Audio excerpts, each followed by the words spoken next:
Testing, testing. 1, 2, 3. For the second time in one day. It's your gal, Juliberry.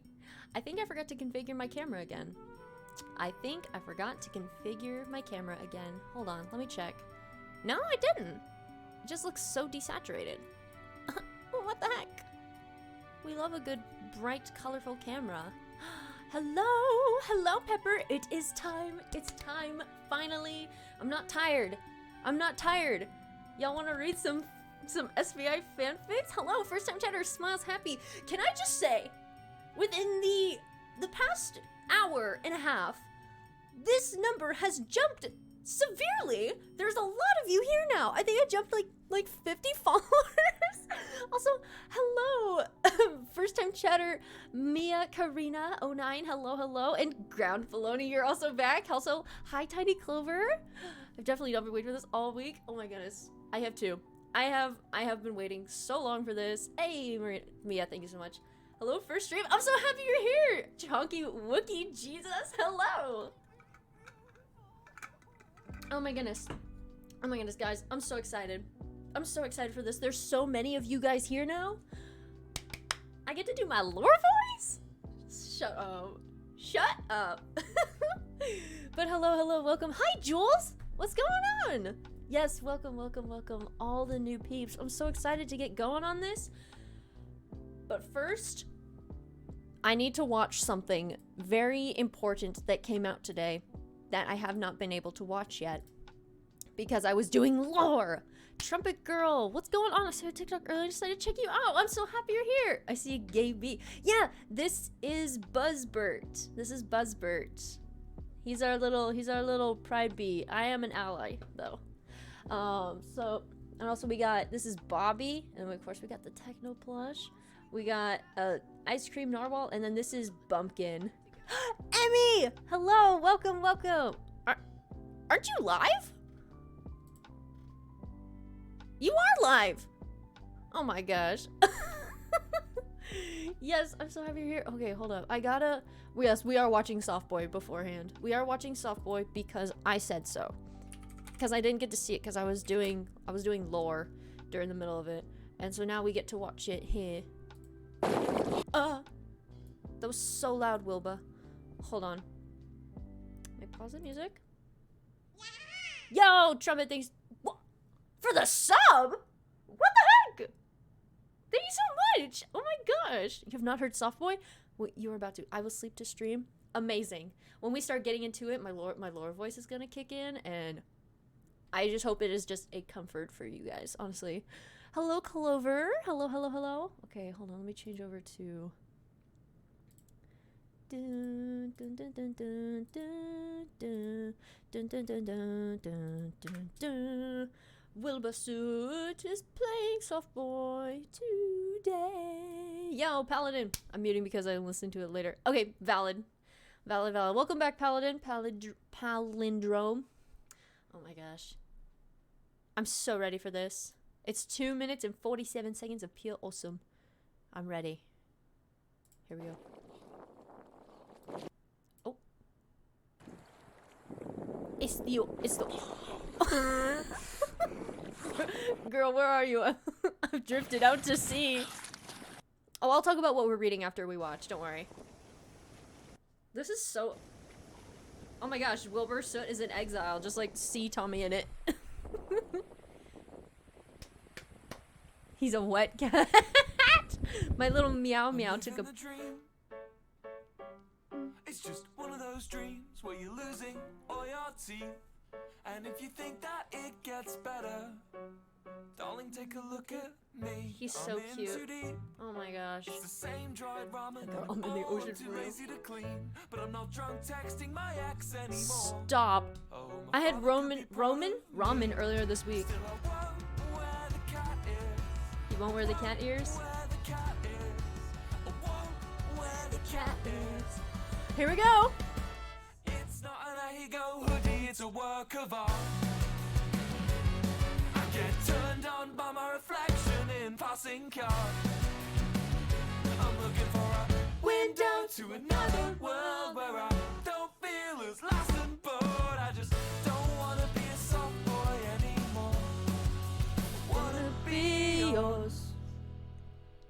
He's so pretty. I'm living the dream. If you consider the dream to be haircuts and apathy, Hey, and Rosie. if you think that I'll get better, well, darling, take a look at me. I'm in too deep. I wonder what flavor It's the same he gets. hairstyle that I've had since I was 17, and I don't know why. Mother, are you proud of me? Still, I won't wear the cat ears. He's so odd. I won't wear the cat ears. I won't wear the cat ears. Please just don't wear the cat ears. I'm so with the cat ears. It's not an Ahigo hoodie, it's a work of art. I get turned on by my reflection in passing cars. I'm looking for a window to another world where I don't feel as lost and bored. I just don't wanna be a soft boy anymore. I wanna be yours. Man, been here since January 2021, baby. Been waiting for it since then. It's not an Ahigo hoodie, it's a work of art.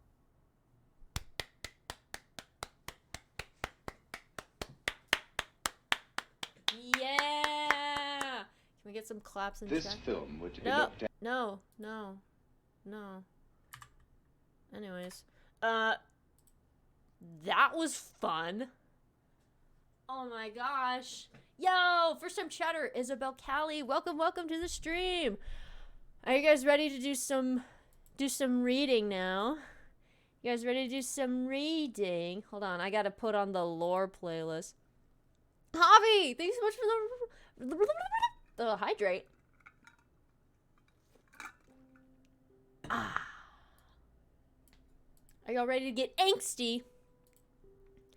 You ready to get angsty in it? Yeah? Yeah? Oh my gosh. Y'all are not ready for the ones I have picked out for you. I heard nothing, but I sent my lads at you. Ah! Woo, for streaming, I'm excited. I'm so happy. Is it, Rarie? I hope I pronounced that right. I'm so sorry if I butchered. So, okay, today, both fics are written by the Thanotaphobia, who followed me back on Twitter today. Stop. They have been on my moot wish list for, like, ever. I saw part 28 and thought we were so far in. No. This is just part of their dribbles. This is a one-shot. Guys, I've had the Juliberry read this to me. Yes, I read this to Emmy. I'll be lurking. Have a link button. Oh, thank you so much, B. I appreciate it. Yes, we're reading Thanotaphobia stuff. They also followed me on Twitch, and let's just say, Roxanne and I might be playing some MCCI together soon. Also, we might meet up at TwitchCon. I'm so excited. If any of y'all are going to TwitchCon, feel free to approach me and take a pic. I want to take a pic with Juliberry. Which also reminds me, if any of you guys ever want to get pinged for stuff, be sure to join the Discord. Yo, War, thanks so much for that follow. Getting comfy and ready for story. Yes, get comfy, get some water, get a snack, just chill back and relax. And I will be, I made a podcast, like, account to read stuff.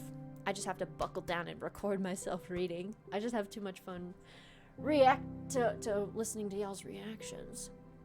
But we're reading two fics tonight. This one's a one-shot and the other one is a two-shot. Both are written by Roxanne, and the lore music is really loud in my ear right now. There we go. Still won't let me choose reaction rules. I've tried everything. Oh my goodness. Pepper, I'm so sorry. Which ones did you want?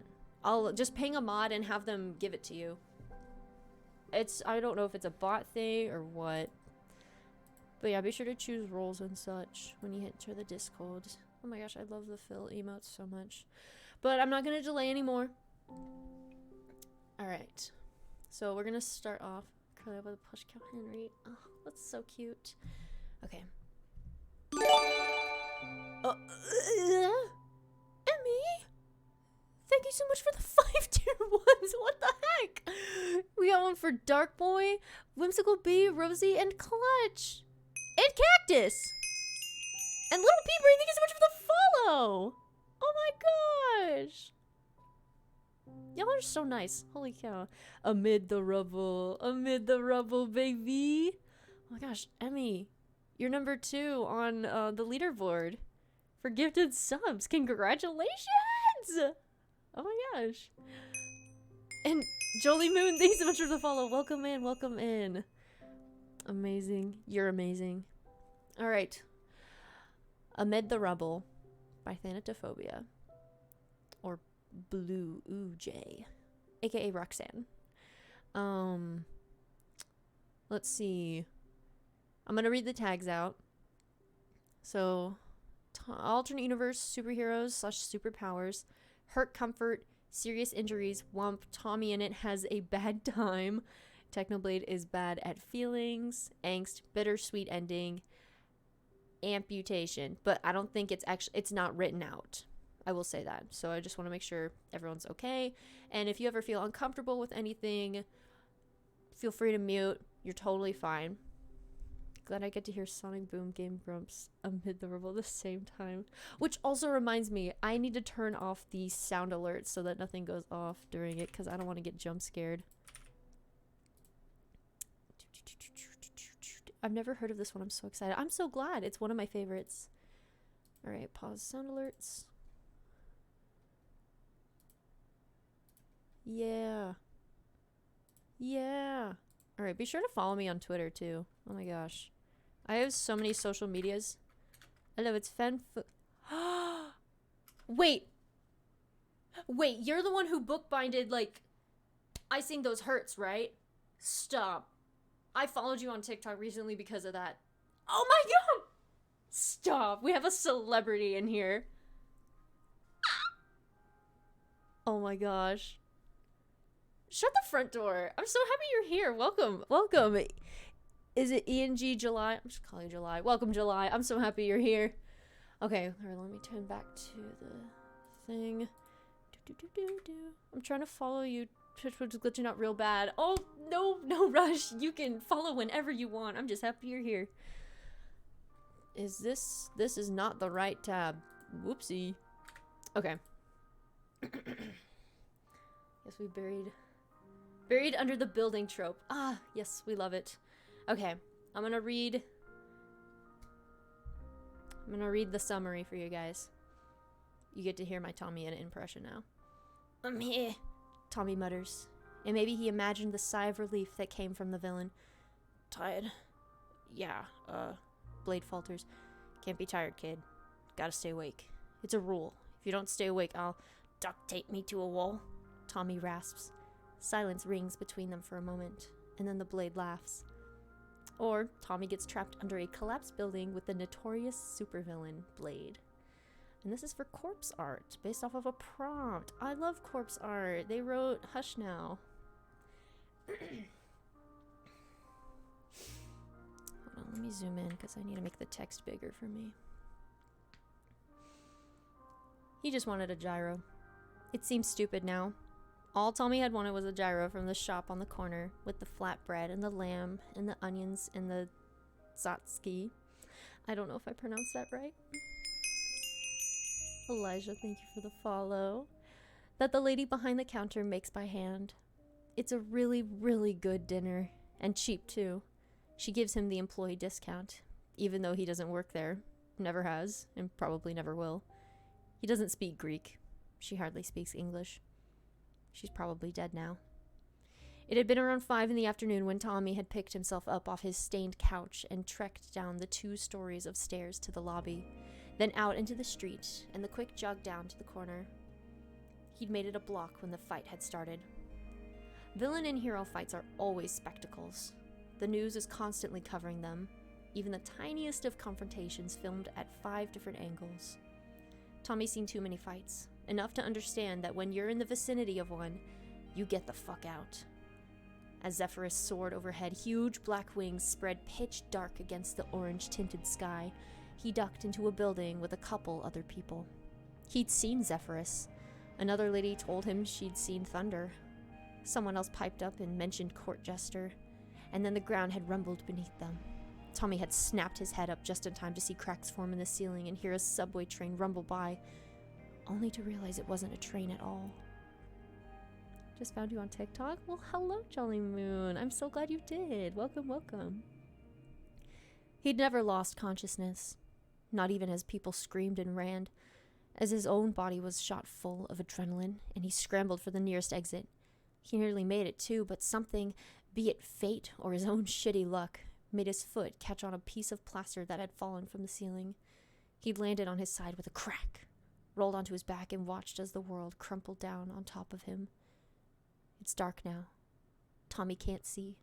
There's dust hanging in the air, choking him and cementing in his throat and lungs as he lies here and struggles to breathe. He has no idea how long he lies there in shock before he starts to finally move once more, twitching his fingers and then reaching up to pat his face. He's not dead.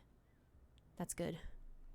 Whenever he tries to move, however, sharp, hot pain laces up his left leg, and when he reaches down to poke at it, he finds a rebar and cement pinning it down.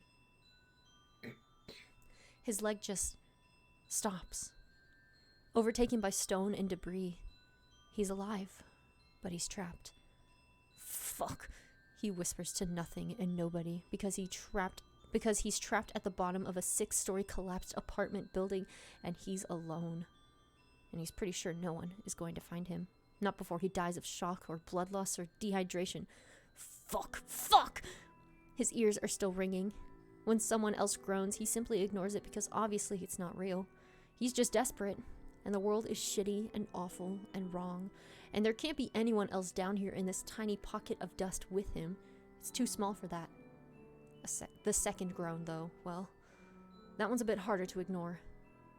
Hi, Nellie. And then there's the sound of rocks trickling to the floor, and Tommy is left staring wide-eyed into the darkness. Hello? He breathes. He prays whoever it is isn't dying. That would be awkward and traumatic as hell. Ow. Someone mutters.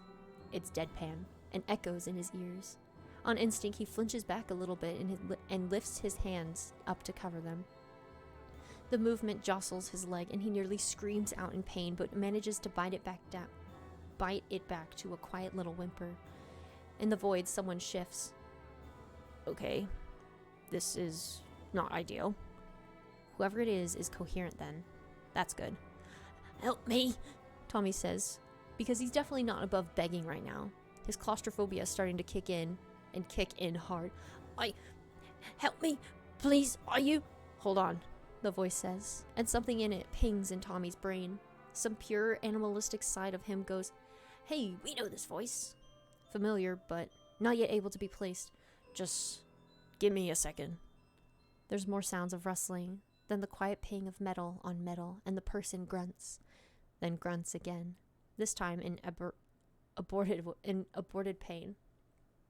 Tommy bites his own lip and shuts his eyes against the never-ending darkness, letting out a pitiful little sniffle. On his left, he thinks, something squelches. Ew, he says instinctively. There's a muted snort of laughter, and then some more rocks clack against each other. Thanks, the person says dryly. It's better than before, I promise. What did you do? Tommy retorts, leaning his head back against a slab of concrete. He's lying on his back still, rubble pinning him to the smooth tile and some other pieces wedged under his right shoulder and neck. He's lucky those pieces didn't crush him. He would have died instantly. You really don't want to know, the voice says, and then Tommy places it. It's the flat monotone, the deep echo. All it's missing is the metallic, robot-y zing that most villains have, meant to disguise their voices somewhat and fuck up radio and TV audio transmissions. Wait, Tommy breathes. Fucking Blade? Blade. 1/3 of the syndicate, top villain in the city. Tommy thinks back to the fight he'd seen outside and been caught up in. The flash of Zephyrus's wings. Guilty as charged, the voice says dryly. You're fucking kidding me, Tommy says hoarsely. No way he's trapped under 14 tons of rubble with a goddamn supervillain. This is some kind of fucked up prank, right? I'm dreaming? No, wait, I'm dead, yeah? Nope, the villain says, and the metal pings on metal again. Something shifts. That's just wishful thinking. Literally, fuck you, Tommy spits. This is your fault. I would beg to differ, Blade mutters, and he sounds a little annoyed. I didn't do anything. You were here. I can't exactly bring down buildings, can I? That's Thunder's thing, and he's a hero. Thunder wouldn't bring down a building if he could help it. Tommy snaps, and the villain sighs. Then it was an accident, he says. Tommy bites back another sharp retort as the rubble on his leg settles slightly, and he can feel sweat beating up his brow. The pain is getting worse by the minute as the adrenaline wears out of his system. He's left shivering, shock seeping down into his bones as his body takes shock of his injuries. Warm blood is leaking down the side of his face, and Tommy's fingers twitch as he lies there, just doing his best to keep breathing. This stuff is heavy, Blade murmurs a second later, and Tommy barks out a laugh. What? He asks. Are you trying to get out? Yeah. Blade audibly swallows. Tommy scowls in what he thinks is the general direction of the villain. It's not gonna work, he says. Don't you ever listen to the briefings? They hand them out to us at school. The rubble will just shift and kill you. At school? The Blade asks. Christ, kid, how old are you? 17. Tommy bites. Fuck off. Are you hurt? Do you care? Not particularly. There's more rocks moving, and then something cracks, heavy and pressing. Tommy yelps as the rubble on his leg shifts slightly, and Blade swears. He does that. And then everything seems to tilt. The world shifts on its axis, crumpling around them, and the space surrounding Tommy gets smaller. He's screaming at Blade to stop, and the Blade is silent. And then everything goes still again. Man, I've messed it up. And then everything goes still again. Dust hangs in the empty, and Tommy pants with fear and pain lacing every inhale and exhale.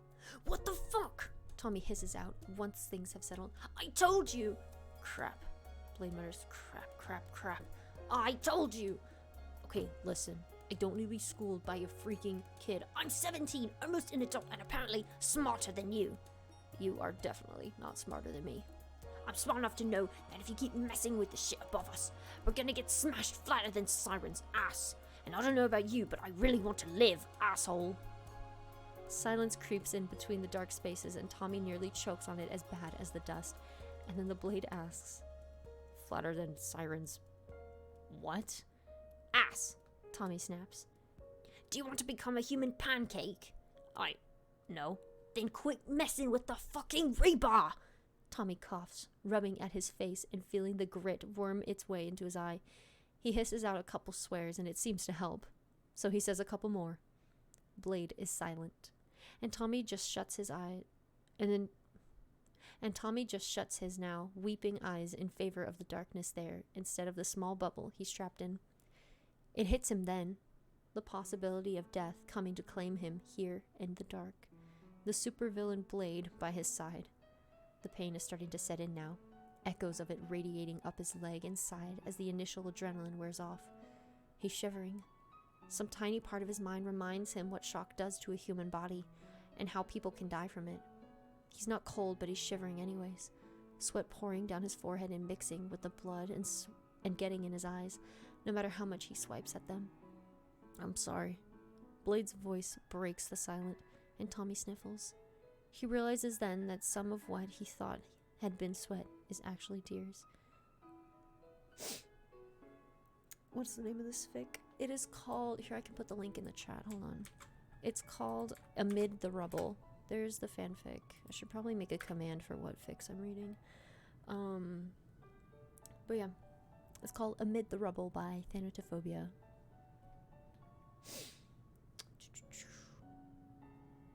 What? He snaps. You were right, Blade says monotone, about the rubble. No shit, Tommy says, sniffling again. He feels disgusting, and his leg is aching even more. Are you really sorry? No. It's Yareli. Thank you so much for the follow. No, Blade admits. Tommy snorts. At least the man's honest. You're my favorite, he says. Because if Blade won't be candid, then Tommy will have enough honesty for both of them. Did you know? I really liked you when I was a kid. Villainy and all. I thought you were cool. Did you know? Blade asks, and strangely he sounds intrigued. Yeah, Tommy rasps. The sound of his own voice is better than silence. He refuses to die in silence. Yeah, I did. I had a sweatshirt that I painted your logo on. Badly. It was bad. I'm not an artist. No? Blade asks, and Tommy chokes on a half laugh, half sob. No, he says. I'm a kid. You were right. I was 14 when I threw it out. The sweatshirt. Wow, thanks. Blade deadpans, and Tommy giggles, head loopier than he knows he should be. The pain is there, but it's fading to the background again, no longer a constant presence and more like a distant hum. I feel so appreciated. It was too small, Tommy tells him, sniffling again. Sorry. Don't be. Kids grow. My legs are really long, Tommy informs him, because they are. And he's already 6 foot and probably not done growing. Maybe if they were shorter, I wouldn't be. Well, I'm a big man, see? And my legs are. Hey, Blade murmurs, and something in the rubble shifts. Save it, kid, for the rescue teams. He sounds strangely soft. Tommy leans his head back against the crumpled linoleum tile and closes his eyes. I'm happy you're here too. Welcome, welcome. Not much changes. Everything is still dark and dusty, crit burning in his eyes. No one's coming for me, Tommy tells him, and Blade hums. Maybe not, he agrees, but they're coming for me. And then they'll find you too. So logical, Tommy says. There's more rustling. Stop messing with it, man. Trust me, Blade says, and Tommy scowls. You're a villain. That is literally the last thing I want to do, he reasons. But as he says it, more things crumble and the rubble shifts to his left. He gasps, panic filling him, but nothing shrieks and moves like earlier. Blade is silent, but when he speaks next, his voice is, well, it's not closer, but it's more real, more solid. This is going in the VODs channel. Of course it is. So if you're not following if you're not subscribed to the YouTube, get subscribed, my guy. I appreciate you all. Thank you. I'd say my word is stronger than most heroes, Blade says, and Tommy inhales, feeling his chest expand and contract. He's still shivering, hard. Us villains tend to have strong codes of conduct, at least with each other. I'm not a villain, Tommy says, and another rock tumbles to the ground next to his face. He flinches. Nope, Blade says. You're a civilian. I'm not even powered. Utterly worthless, then. Rude bitch, Tommy snaps, and Blade grumples with laughter. It's the clearest Tommy's heard his voice yet. And then something touches his torso, and he flinches hard, a lace of pain striking up his leg as he yelps in panic. Jill, Blade says, somewhere to his left. The thing, a hand, he realizes now, splays out against his chest. I found you. The phrase is like hearing a monster in a dream. Something horrified runs up Tommy's spine, chilling him to the very core. The blade is right next to him, within 6 feet at least, and is touching Tommy. Gloves touch ripped shirt, and Tommy flinches again when the hand moves up slightly, resting on his sternum lightly. His breathing has audibly picked up, so surely the blade can feel his pounding heart as well. Please, he says, and it's weird to be begging like this, but he's so scared. He doesn't want to die. He knows what the blade can do. Don't. When they come for me, they'll find you too, Blade tells him, and Tommy chokes on another sob. He doesn't want to die. He's 17. It's not enough. His life was so good, but there was so much more to live and do and see. He wanted to do so much. Fuck. You're nicer than I thought you'd be, Tommy manages to say through the globs of phlegm and blood in his throat. Villains are mean, yeah. Some of them are, Blade admits. His voice has got that soft quality to it again, like he's speaking to a small animal. One time Siren put green dye in my hair instead of pink. Then I made him pass out and duct taped him to a wall. Really? Tommy asks, and something about the story makes him want to snicker a little. Mostly the image of Siren duct taped to a wall. Yep, Blade says, popping the pea. Rosehip once stabbed him, actually. Siren likes to think he's a prankster, but really, He just pisses people off. It'll get him killed one day. I like rosehip, Tommy mutters. He's really tired. The terror has surged through him and exhausted him of all his energy, sapping the strength from his bones and making his head feel more floaty than before. Her hair, it's pretty. It is, Blade tells him. His hand is steady on Tommy's chest, burning warm where the rest of him is freezing cold. It's soft too, Tommy hums, but can't find it in him to respond. The pain is gone again, and all he wants to do is curl up under Blade's warm hand and go to sleep. There is no MCD. I promise there's no MCD. I never read MCD to my chat. Ever. I refuse. Just amputation, yep. I bet y'all can figure out where it's going. His eyes are already shut, and even the grit can't bother him now. That is, until Blade's hand jostles him, and he blinks them open to utter darkness once more. Kid. Yeah, Tommy mutters, and maybe he imagined the sigh of relief that came from the villain. Tired? Yeah, Blade falters. Can't be tired, kid. Gotta stay awake. It's a rule. If you don't stay awake, I'll duct tape me to a wall, Tommy rasps. Silent rings between them for a moment, and then the Blade laughs. A real laugh. Not one of the evil laughs he does on TV during the fights, and not the sarcastic one he gives during the rare interview with a terrified reporter. This laugh is full of chuckles and snickers, snorting breath that sounds like a pig, and the occasional high-pitched giggle. Tommy blinks into the darkness and turns his head slightly, an impressive task for how heavy it feels, to look in the direction of the laughter. It's a nice laugh, only to realize he said that out loud when the Blade goes, "Huh?" A nice laugh, Tommy reiterates. Better than the fake one. The fake one? Like on TV, Tommy explains. But he's tired again, and if the Blade is going to keep being dumb and make him explain everything, he might as well go to sleep and let him suffer, alone in the dark, with no one to talk to. He shuts his eyes again and sighs. Kid, Blade says, jostling him again.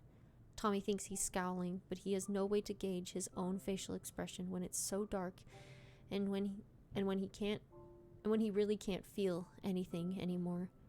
Just vague physical sensations, and the cold, and the warmth of the villain's hand. Kid, come on. I think I'm dying, Tommy slurs, and the Blade laughs again, but it isn't happy. It's tinged with something Tommy can't decipher. No, you're not, the Blade tells him. You're not.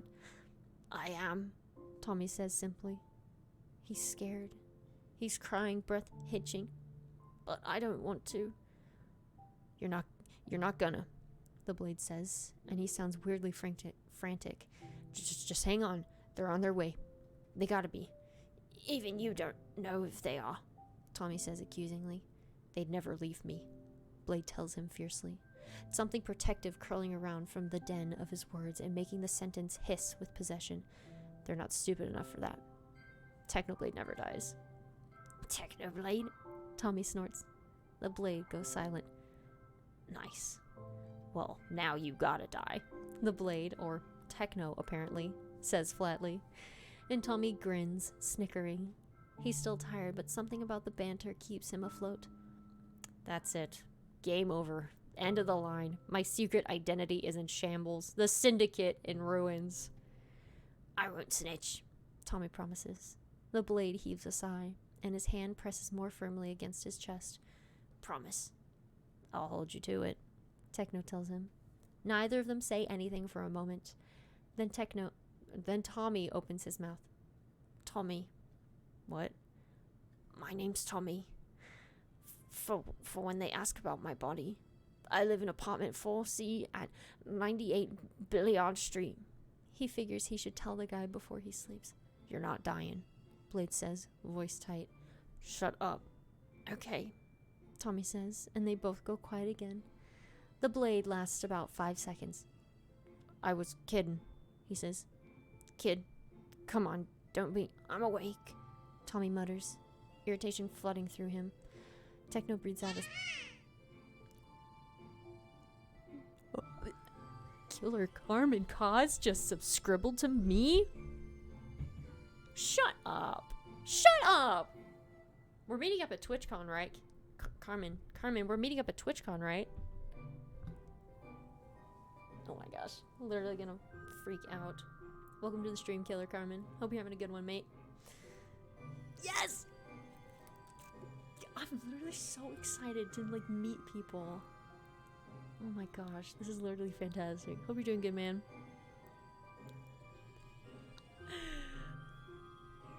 Yes! This is the meetup that people have been waiting for. Dream face reveal? Nah. Carmen and Julie meetup. That's the one. Alright, where was I? I'm awake, Tommy mutters, irritation flooding through him. Why is the music so loud? Bruh. Techno breathes out again. The fear is strangely gone. He's so tired. So tired. Killer Julie meetup, let's go. Killer Julie, I love that. That's adorable. Yes. Despite the world already being dark around him, Tommy can feel the void encroaching on his vision. Starlight bursts behind his eyeballs, and he watches absently the patterns his brain comes up with as he lies there. His breathing stutters, and the blade is saying something, but it floats in one ear and out the other. It probably wasn't important. He lets the blade's voice settle with him, a low monotone cradling his head and making the floor into cushions. A warm heat right over his heart as he lies there and shivers. Eventually the shivering stops, but Tommy can still feel the warm hand. The starlight behind his eyelids disappears, and he's left staring out into nothing. Maybe he's not staring at all. Maybe he's blind. He tries to open his eyes, but it's a monumental effort, and the hand on his chest is trying to jostle him, but Tommy is too exhausted to react to it anymore. Each of his limbs weighs 100 pounds, each finger 1,000 more. And so he lets them go limp in favor of saving energy. Distantly, he recognizes the rubble around his body shifting and sending alarm bells of pain through his limbs. Someone is yelling. It sounds like the blade. His voice high-pitched and worried in a way Tommy's never heard before. He's always angry on TV. The hand never leaves his chest. He's tired. So tired. But he manages to lift his arm and hand anyways, trying to tell the villain he's all right. With the last little bit of strength he can muster, he settles his own fingers on top of the villain's, on top of Techno's hand. Techno's grip tightens, and Tommy's chest rattles. There, he thinks. Finally warm. Exhaustion takes over. He's a heavy stone in water, sinking to the bottom, asleep. Oh no, I hope he's okay. Emotion check-in. How we doing, chat?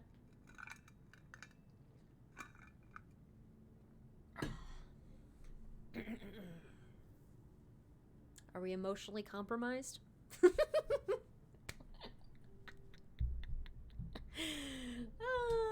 We love to see it. I'm sobbing. So sad. Nope, not yet. Tears. I'm okay. Help me. I didn't expect to feel this sad. He's dead. I feel it. I totally won't use this fic for the Golden Phoenix inspiration. Shut up. Oh my gosh. I'm crying, lol. Sleep. Mental state. Throwing. I don't know what's going on, but I love the angst. Hold on. I'll put the fic in the chat again, so y'all can bookmark it, mark it for later, do whatever your heart desires. Just give Roxanne some kudos. I never cry over fics, this being the one exception. I'm in denial? Oh my gosh. It's okay, we'll keep going. I'll keep going. Beeping. Something is beeping. His alarm, probably. He's probably late to his first class of the day again, which isn't a real surprise to anyone anymore. He might as well drop it, but he genuinely needs the credit, and he's passing without attending anyway, so what's even the point? Sleepily, Tommy tries to reach out and bat at his alarm clock. Annoyed at the sound, he wants to sleep in. He can't move his arms. That's weird. The beeping is first, but sensation comes second. There's something on his face taped under his nose. Like, it feels like...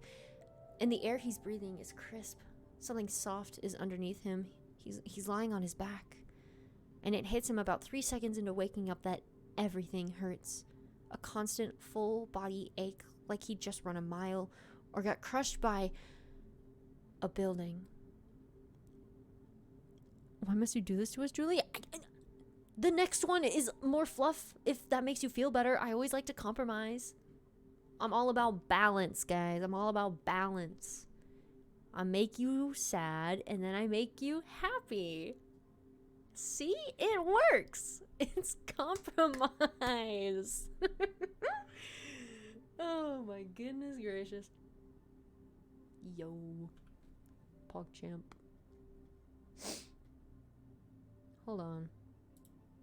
What the muffin? My text thing didn't update. I'm so mad.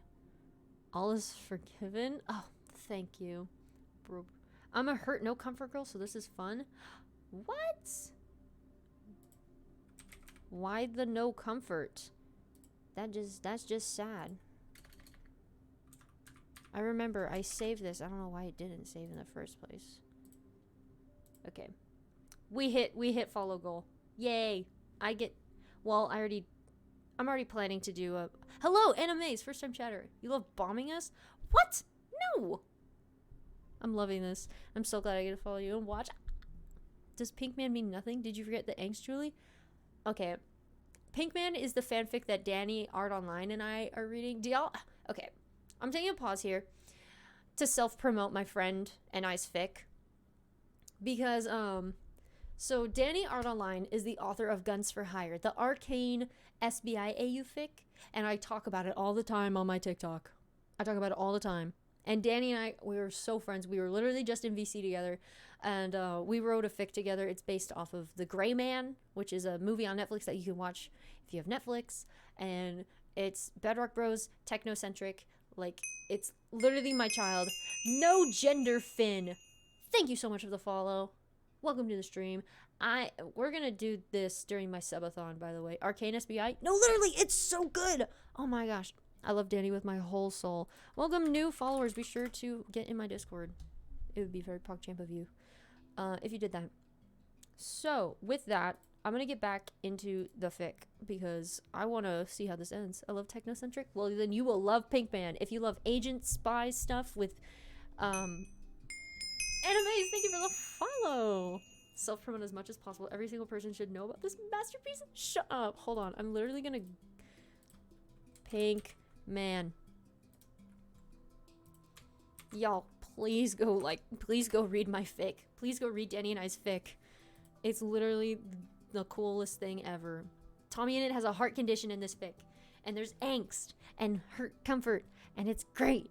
Spies and secret agents. I will never shut up. Dude. Hashtag Pinkman. You just read that last night? Stop. Really? You did? BRB about to read Pinkman? Ah. This was the whole plot. Get you here for SBI Sunday just to make you read Pinkman. I'm so happy. Anna, did you like it? Are you sad what we did to Sam? Emmy was just no. Arby was distraught. You'll read it later. Hashtag Pinkman, get it trending. On the Bird app. Okay. I'm gonna... New fanfic time. Let's go. Techno self-promote all the time. Carry on the legacy. Oh my god, I freaking will. Love it so far. Can't wait to see more. There's our boy. He's back there. He's back there, guys. Techno plush. My boy. Alright. Where did we leave off? We got a building. Got it saving a time for later. Amazing. Alright. Everyone get comfy again. Everyone get comfy again. Justice for Sam. Ah, he's fine. He's fine. Don't worry about Sam. Don't spoil it for anyone. Alright. Got crushed by a building. It comes rushing back in a flood of memory. Fire and screams and the sound of an oncoming train rushing in his ears. Paralyzing fear floods through him as he remembers. A deep voice telling him to breathe and calling him kid. He remembers the blade He remembers the rubble pinning his leg to the ground and the darkness that had threatened to overtake him entirely. Are we gonna read chapter 2 of Pinkman tonight? We read that a while ago. It's in the VODs. It's in my VODs channel. It's in my VODs channel, bestie. They're all in a playlist, don't worry. He can't open his eyes. What if he's still there? What if the darkness is still present and Tommy will never see the sun again? He's got to be dead. The last thing he remembers is hearing the Blade's voice, but all he hears now is that fucking incessant beeping. Nourished it. Nourished it? What? Irritation makes his finger. Oh, you missed it. Yeah, it's okay. The VOD is there. The VOD is there. You can read it, or you can watch it. Listen to it. I'm making a podcast. I'm recording Arby's fanfic so I can read it. Irritation makes his fingers twitch, and he feels something soft underneath him. Not rubble, not gravelly debris, just softness. So with bravery he didn't know he had, Tommy opens his eyes. It's not dark. It's not light either. The entire room is dim. Despite that, his eyes well up with tears anyway, irritated by the low level of illumination they get. He blinks back the tears and his fingers twitch. Not quite ready to move just yet and wipe them away, but nearly there. The ceiling above him is white. Or maybe a light gray. Did someone say Arby? Yeah, I did. I was talking about reading Arby's fanfic for my first podcast episode.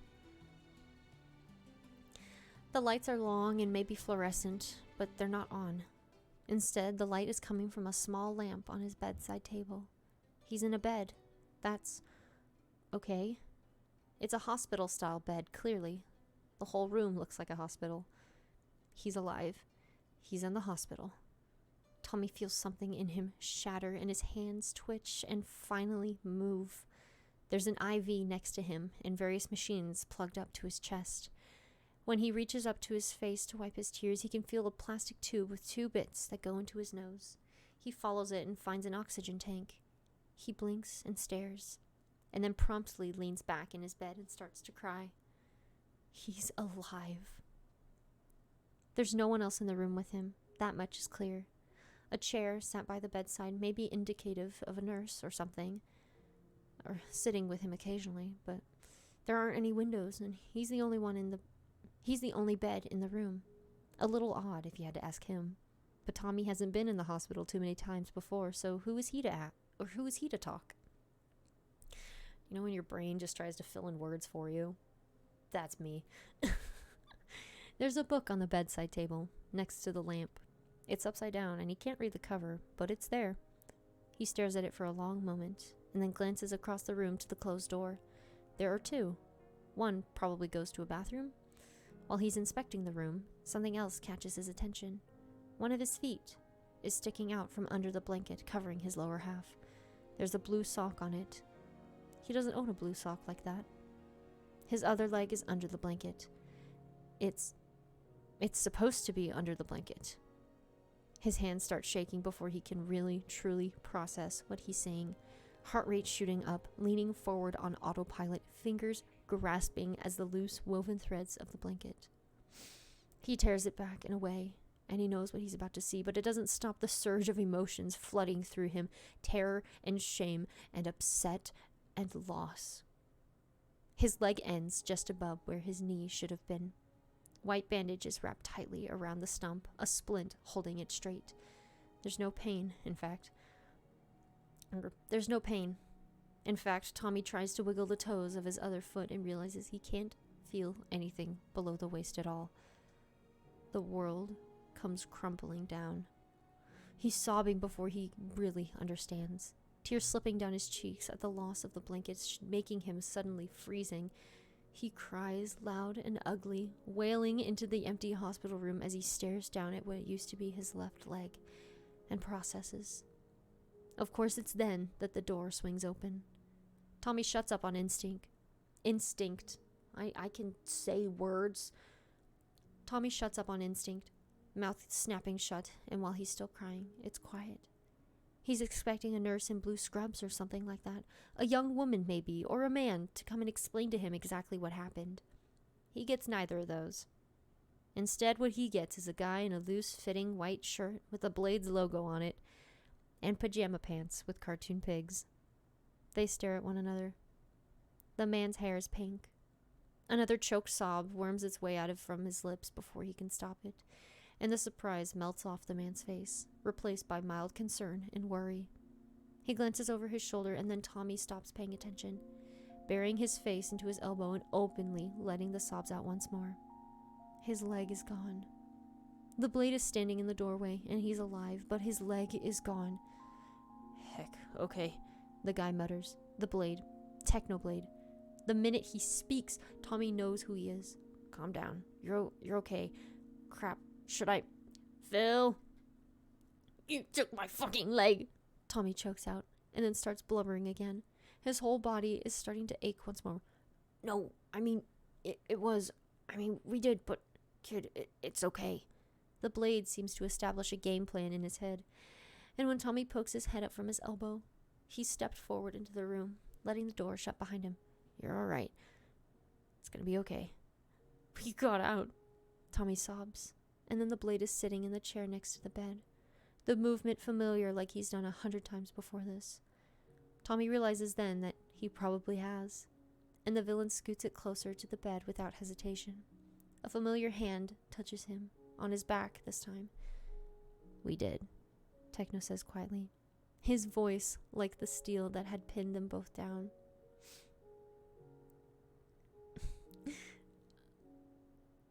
Okay, I did laugh at the "you took my leg," to be fair. I'm doing my best to be angsty, an angsty, sad British child. I am a 22-year-old white American woman. It's hard to replicate an angsty British child.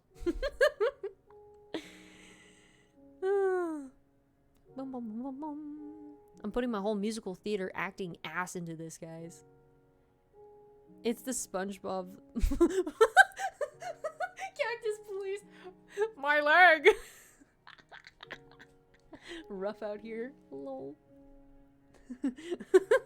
Wrap up those fires because I need a Krabby Patty.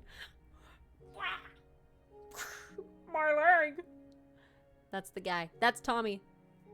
Oh my gosh, can someone make an edit like of that? Like, you took my fucking leg. That's rough, buddy. Anyways, back to the angst. The angst. The Winnie the Pooh voice. He took my fucking eyes. That's a good one. That's a good one. See, I love these moments with you guys that we can just joke even in the midst of freaking sadness. We got out. A familiar hand on his back. We did, Techno says quietly, his voice like the steel that had pinned them both down. Tommy blinks the tears away and opens his eyes, coughing a little. They lock eyes. The Blade has a cut on his forehead, and his lip is split. But both have clearly been looked at by a doctor. You're alive.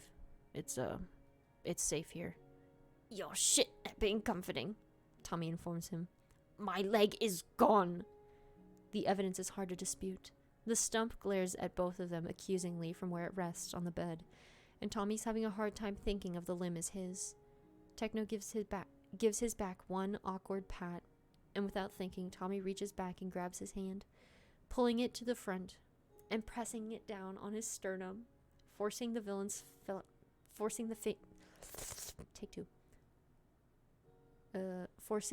fingers flat, just like he had held him under the rubble. Rebel? Under the rubble? Just like he'd held him under the rubble. They sit there, and Tommy cries. It's gonna be okay, Techno murmurs, mindless platitudes that Tommy's not even sure the man means or believes himself. But he says them. They're safe. And for now, that has to be enough. The end. Leave kudos. I've already left kudos here. Fuck you. I'll do it again. Every single time. Every time. Oh my gosh. What a good fic. That's a good one. He took my fucking eyes. Oh my gosh. Clap, clap, claps. That's fic number 1, baby. That's fic number 1. Did y'all like that? I love it. I love it. Everyone go leave kudos. Yeah, I'll put it in the chat again. Go leave kudos. If you have an AO3 account, leave kudos. Leave a comment. Did I leave a comment before this? I feel like I have.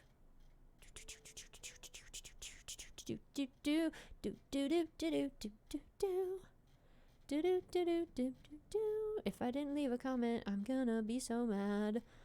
I feel like I did. I always make sure to leave a comment on everything. Rosie, thank you so much for the hydrate. A good one.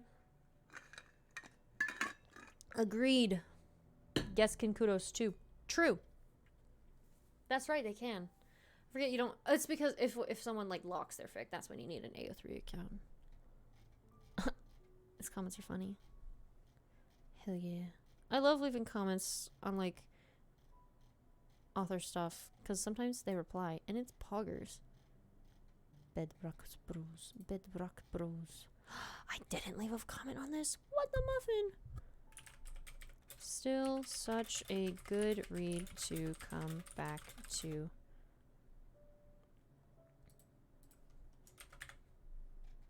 Boom.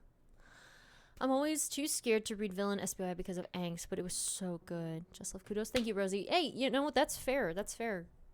I would always... Yeah, there's like I read angst, but I always try to make sure I pick like really good ones for when it comes to SBI Sunday. I'm asleep now, work in the morning. See you next time. Hey, thanks so much, Paladin. Thanks so much for coming. I really appreciate your presence. Seeing comments is so motivating. No, literally, like the comments that I see on Pinkman literally makes my heart soar. Like, here, wait. Actually, I don't want to look at comments because I don't want it to spoil for anyone who wants to read it. I always try to respond my comments because I love reading them. Don't forget to drink water. Yeah, yeah, yeah. I got you, King. Tasty. All right. How often do you update Pinkman? That is an excellent question. We try to work on it whenever we can. We have an idea, like, of how everything is going to plan out, if that gives you any reassurance. However, Danny and I are both college students, so, you know, we try to do it whenever we can. I know we were kind of, during the summer, we were on an updating spree. Yo, Joy, coming in with a follow. Let's go. Someone left a whole essay in my comment section. Greatest thing to wake up to. Literally the best. I had a really bad day, and then someone commented on my feed and made my day. That's always such a good feeling. I'm so glad that happened to you. I love Hero 80s for FBI. They're just so funny. They really are. Reading comments is my favorite to do. Agreed. I have to go to bed now, but I'll watch the rest tomorrow. You're amazing. Thank you so much, Trumpet Girl. I really appreciate you coming in. It was awesome having you here. It worked. Yes, it did work, July. It worked. All right. Are you ready for some SBI with all the characters? Y'all get to hear my Wilbur impression. I was cussed out for a cliffhanger and it lives in my head rent free. That's always such a fun feeling. Oh my gosh. Literally the best. Oh my goodness. Okay. Guys, this one's like, I need to go to sleep, but I want to finish the stream. Hey, do whatever you need to do, bestie. This one is 7K words. See the Kristen tag? Yes, sir! Yes, sir. Yes, sir. Yes, sir. Alternate universe. Gods and goddesses. God parenting gone right? Parent Phil Watson. Parent Kristen. Domestic fluff. Family dynamics. Baby Tommy in it. He grows up, though. This is based off a most like tweet thing. I'm gonna finish this in the morning. Fair enough, Raccoon. Fair enough. Is this one happier at least? Yes. Yes, it is. Because Tommy... yeah. Wouldn't it be funny, Kristen says, at starting point that is always indicative of the crazy sentence to follow. She pauses, then continues. Wouldn't it be funny if we named Tommy's godparents? It's so good. Here's something I love that I don't see enough. Spider in it. I love Spider in it. I love reading all the comics that people have on Instagram. It's so fun. Yes, we get Mumza. We get Mumza. Don't worry, guys. It's great. Chapter 1. running up that hill. Be running up that road. Be running up that hill. Be running up that building. Sleep deprivation is no joke. Phil had read about it in all the parenting books, of course. He'd flipped through the manuals with a highlighter and a stack of index cards is plural. Currently listen to this while I put a pole in my house. Hey, yo! Got that stripper pole? No, don't. No, I'm a family-friendly streamer. What do you mean, guys? He'd flipped through the manuals with a highlighter and a stack of index cards, scribbling down what he thought was helpful.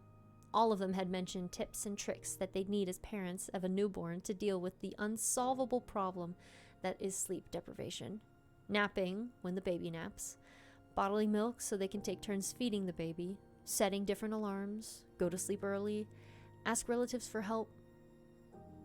Wait, it is? Jolly, I was joking. Hey, I mean, get it. You get it, I guess. Is it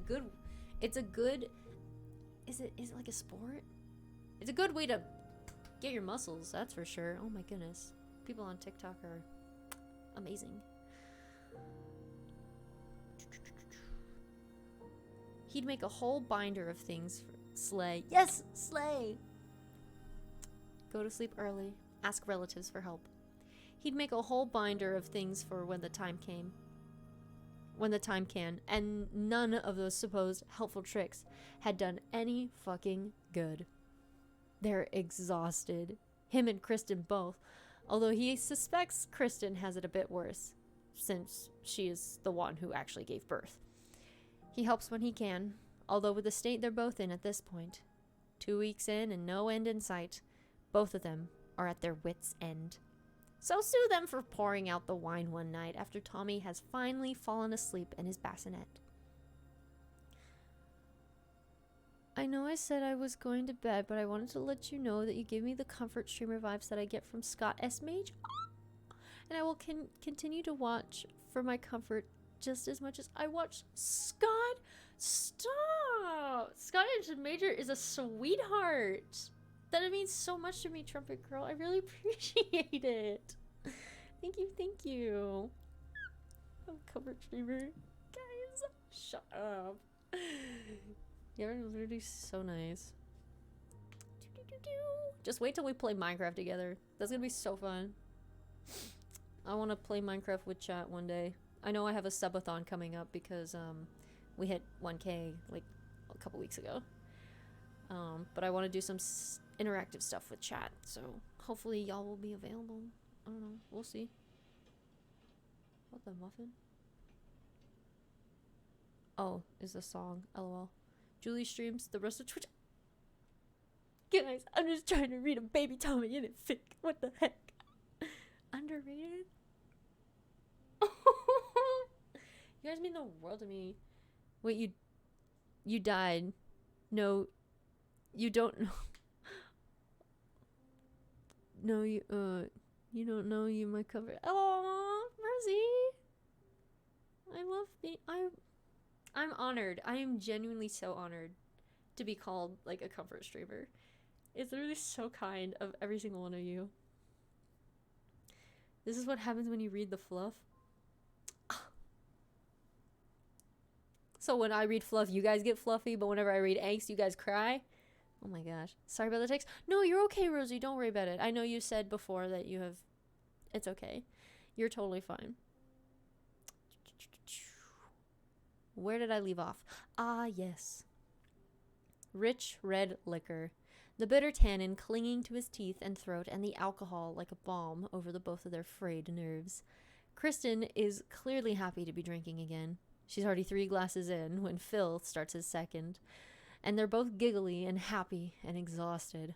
Neither of them are in their right minds. That's the excuse they'll really 2 pairs into fluff. Lol. No, literally. I have a short attention span and you've held it for the past hour? Really? Oh my gosh. Because we are an hour and 6 minutes in.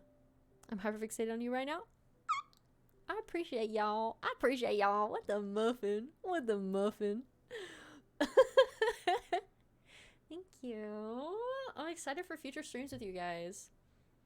I'm excited. I'm excited. I'm excited. Normally I don't stream this late too, so hopefully it'll be earlier stream. We'll have the sun out. We'll play Minecraft. We'll get on MCCI. It'll be a fun time. That's the excuse they'll use later, of course, after all of this has come to pass. Wouldn't it be funny, Kristen says, a starting point that is always indicative of indicative of the crazy sentence to follow. She pauses, then continues. Wouldn't it be funny if we named Tommy's godparents? Phil leans back on the couch and swishes his drink absently. Named who as his godparents? He asks, reaching out to poke at the baby monitor and peer at the black and white image of their sleeping boy. He's thankfully out like a light. I don't know, Kristen mutters. Then her eyes positively sparkle, and she sits up, nearly spilling her wine all over her sweatpants. Can't even sit through an MCC streams? No, but legit, I have zero attention span. I've been able to sit through every stream of yours that I was available for. I'm gonna curl up into a ball and burst into tears. Perhaps evaporate. You guys are so sweet tonight. I feel like the fluff is making y'all too soft. I need to read you more angsty stuff. I need to read y'all more angsty stuff. I will do it. Points finger gun. Okay, my sister's Snapchatting me. I'm telling her no. I'm reading fanfiction. Nearly spilling wine. No, please don't. Oh no. Come on, guys. You know me. I'm all about balance. You guys know I'm sorry. It's okay, we'll be mean. No, don't be mean. Just don't do this. I'll continue reading the fic. How about that? Wait. Yes, I do know. You give us mumsay, we give you fluff. Hey, say less. I'll find more fics with mums in it. Share with the class, Phil demands, and she giggles. The twins, she says, announcing the name clearly. Phil blinks. The twins? He asks. As in, like, the godly ones. The ones that don't exist. There are two things you need to know about Phil and Kristen Minecraft that are imperative to this story. One, they enjoy a good laugh. Two, they are both atheists. Exactly, Kristen says. Your mother will stop hounding us about it, and everyone else will think Tommy's blessed. We don't exactly go to church, Chris, Phil points out, and she giggles. I know, she says. It's perfect. The perfect crime. Will you do crime with me, Phil? She asks, leaning her head against his shoulder, and, well, he can't say no to her, no matter how dumb he thinks the idea is. Name two unseen godly beings as the godparents of their child. Literal godparents. Phil snorts, and Kristen beams. You want to, she says accusingly, dragging the last word out. Come on. Okay. Phil mutters, shrugging. Sure. The twins. What are their names? Wilbur and... Oh, shit. I forget the second one. Wilbur and Technoblade, I think. Phil whips out his phone and types in their names to the search engine. He scrolls past a couple religious pages, a few ads, and then clicks on the first Wikipedia link he can find. He squints, watching the page load, and then scrolls a bit to decipher what it says about the twins. Yeah, I was right. Wilbur is the god of tragedy. And Technoblade? Kristen asks, peering over his arm to see the phone. War. Phil tips it her way. A matching set. What a cheery duo to name as Tommy's godparents. Maybe it'll make him glorious. Lots of people have their kids named after saints and stuff, Kristen points out, yawning a little and shutting her eyes. Like Clara. The woman was burned at the stake and all of a sudden people believe in Prime. What's the name of the fic? This is named Two Things by Thanotaphobia. Here is the link to the fic. I hope you are enjoying the stream. First time chatter. Wither to you. If I can't have a relationship like this, I don't want it. So true. Clara. Like Clara. Woman was burned at the stake and all of a sudden people believe in Prime. It's ridiculous. Phil mutters. We're not streaming, Tommy, by the way. Of course not, Kristen says. It's a joke. She lifts her free hand and makes the sign of the Prime Cross in front of her, and then waves her fingers absently at the baby monitor. I hereby command that this child enter the stream. Let his flow of consciousness, blah, blah, blessed by the twins of old, Wilbur and Technoblade. Ring the bell, Phil whispers conspiratorially. Yeah. And both of them start whispering, ding, ding, ding, ding, ding, ding, quietly, giggling frantically in order not to wake the baby up. In their exhausted, amused condition, neither of them notice the way the wind chimes on the porch kick up. Neither of them notice the way that in the baby monitor, little Tommy's face scrunches up, and the hair on his forehead shifts, as though brushed to the side by an invisible hand. Neither of them notice the gentle glow of a quiet insignia burn onto either side of his face, one on each cheek, before fading out entirely and disappearing from mortal view. Phil finishes his wine glass. The conversation moves on to other topics. By the time morning comes, both of them will have forgotten the impromptu streaming ceremony and moved on. The two gods that were summoned, however, will not forget.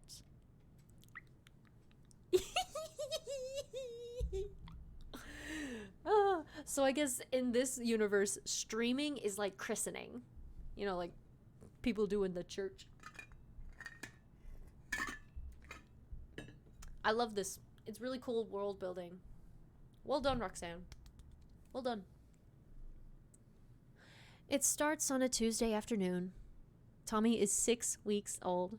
Kristen is very proud of the fact that their son has thick blonde curls, the same shade as Phil's hair, and the texture clearly coming from her. Phil is out at work, leaving her alone with their son as they try to settle into this new routine. It's hard work, trying to keep a house together and keep an eye on a baby at the same time, but she makes it work. She's proud of making it work. And maybe she's a little frazzled, sure, and her hair isn't brushed, and Tommy's still wearing the stained outfit from breakfast this morning, but hey, he's not crying, so she'll take it as a win. She's placed him down on the mat in the living room only for a second, turned her back for only a moment, a sheer split second of time that passed by in an instant.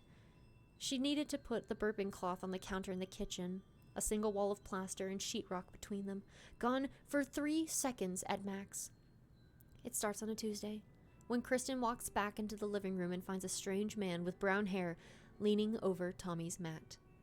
He's got the baby in his hands, cradling his head and butt gently, but almost unsure of himself. Kristen stops on the edge of the room, her eyes widening as she stares.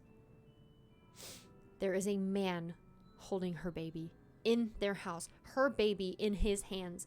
Kristen turns and grabs a knife from the knife block 2 steps away in the kitchen and then charges. Get the fuck away from him! She screeched.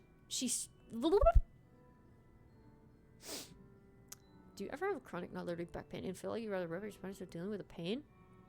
Can't say I have, no. And I have scoliosis. Why is that when I'm understanding? Are you okay, Rosie? Do you need to lie down? Do you need some water? Drink some water, Rosie. She shrieks, letting the terror and sheer and utter horror of the situation shine through as she lets herself panic. Somehow, someone had broken in, and as the man's face turns to her surprise, he's still holding Tommy.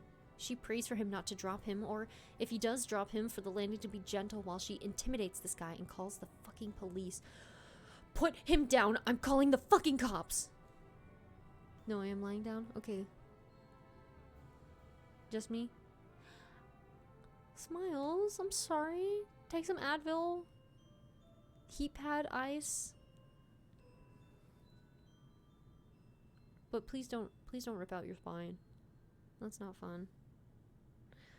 Whoa, whoa, whoa, whoa, the man says, and only then does Kristen notice his eyes. Her hands tighten around the knife handle as he looks up at her. He has no pupils. His eyes are entirely white. What the fuck? She breathes. The man blinks, and then glances back down at Tommy, who's cooing happily in his palms. Her hands are trembling, fingers shaking, and after a moment the man turns his eyes away from her and sets him down on the floor. Tommy almost seems displeased at that, but Kristen doesn't care. She rushes forward, swiping at him with a knife as she puts herself between him and Tommy. He steps back, hands raised in obvious surrender. "Calm down," he pleads, and she nearly chokes out a laugh. How did you get into my house?" she demands, advancing slowly, pushing him towards the front door. The front door, which still seems to be shut and locked, just as she'd left it. You invited me in," the man says, and she scoffs. "Get out," she says, and then again, "I'm calling the police. You're going to jail." "There seems to be a misunderstanding happening between us," the man hurries to say, his words coming rushed, and he's looking at her with those creepy eyes, and she is freaking out. "Please calm down." "You're insane," Kristen informs him politely. "Or on something. Get out." The man's face twists in confusion. I will, I promise. We're his godparents. Did you want us to, come by at a certain time? He was about to chew on some lint, so I thought... What? Kristen gapes at him. He doesn't fucking have any godparents. Am I not standing here? The man asks. Wilbur, does the name ring a bell? And it does. Liar, she reads. Get out. I'll tell you one last time. You named me and my brother as his godparents, the man says. I'm confused now. Was it a joke? Kristen lowers the knife a little bit, staring at the man with pure white eyes, hair the color of honey, whose expression is painfully human as she looks harder at it. He's confused, clearly, mouth pressed into a thin line and furrows deep between his brows. I won't be offended, he says as the reality of the situation sets in. I mean, a god of tragedy as a godparent is bad enough, but a god as war is... I can't talk. My mother told me to pray the pain away. Oh my goodness. Not to pray the pain away. I mean... Yeah. Just find a comfortable position for your body to lay in. I'm sorry, I'm not very good with medical assistance. I won't be offended, he says as the reality of the situation sets in. I mean, a god of tragedy as a godparent is bad enough, but a god of war as well? Not the most enlightened choices. We don't get a lot of gigs like this. Gigs? Kristen asks, breathless, and the man, Wilbur, apparently, shrugs. Jobs, he says. Blessings, prayers, the like. You're not real, she says, lowering the knife completely now. The man's form flickers some. Ah, he says, seemingly a little inconvenienced. Maybe don't say that to my face. Oh, Prime, Kristen moans, tipping her head back and staring at the ceiling of their foyer. I've lost it. I'm going crazy. That's a little dramatic, Wilbur mutters. When she looks back at him, his face splits into a grin. Good thing I'm all for the theatrics. Come on now, come sit. I'll look after the baby for you, like any good godparent would. You two seem so tired. Don't touch him, Kristen warns, and she shifts the grip on the knife as well. Wilbur frowns. Okay, wait, he says. So, it was a joke? The godparent thing? Yes, Kristen says empathetically. We don't believe in you. Of course it was a joke. When she says those words, the man's whole self seems to glitch, as though someone is taking the strings of his creation and unraveling them for a moment before weaving it all back together again. Kristen's head hurts when she thinks about it too hard, or looks at him while it happens. When he stitches back together, he looks vaguely irritated. You have got to stop saying that, Wilbur informs her, and she gapes as he suddenly appears in front of her, one hand gently twisting the knife from her grasp. Sit. Relax. Before she can even blink, she's on the couch. Don't, she says, watching in horror as the man bends down over Tommy again. Tommy, who reaches up and firmly grasps the man's hair, his wide blue eyes glittering as he secures his fists in the man's locks. She gasps, Please! He's all right, Wilbur murmurs, and he has Tommy in his arms again, bending his head low so his hair doesn't pull. Well, okay, he's a bit of a menace. Hello. Please let go. You have to...